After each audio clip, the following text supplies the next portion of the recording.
Lessons learned, lessons ignored. Episode 2. Episode 2 is a great segue from episode 1 because it involves the same officer and it involves food. And we're going to talk about how candy-coated chocolate makes you a bad shooter. True story. So we're out at the range. Same officer from episode 1 comes out. We get his gun up and ready. We go out. We start shooting drills. And I notice he's shooting really high. Doesn't make sense. I start troubleshooting the issue, just trying to correct, trying to see what's going on. Finally, I'm like, let me shoot the gun. I take the gun away. It's a Glock 22.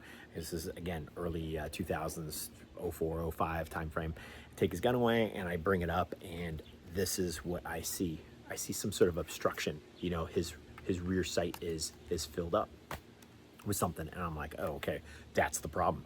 Unload the gun, take a look at it.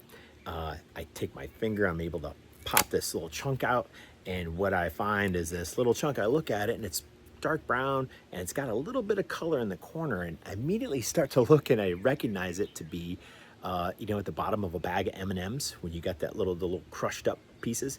It's one of those.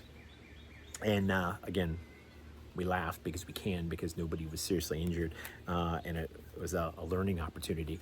But he's like, hey, yeah, I love M&Ms, and gets down at the end of the bag, and I'm dumping that in my mouth, and I probably missed, and you know, his gun is exposed.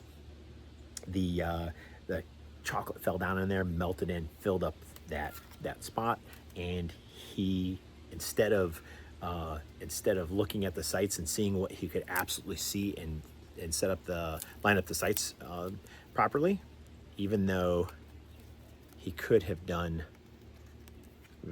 this right here and just see the top and made sure it was level, he did what we were training him. This is the lessons learned. We used to say front sight focus way too often. That was a bad mantra that we were saying on the range quite a bit, and what it turned into was him doing this.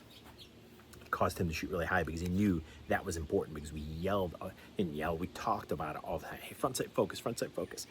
And what we really wanted was, knowing that you can't focus on 3 different planes, the rear sight, the front sight, and the target. After you've identified the target, you start to line up your sights. What's really important is to see this clear front sight. We wanted to make sure it was level across the top and equal light on each side. That's kind of what we were trying to say, but we were doing a terrible job at communicating it.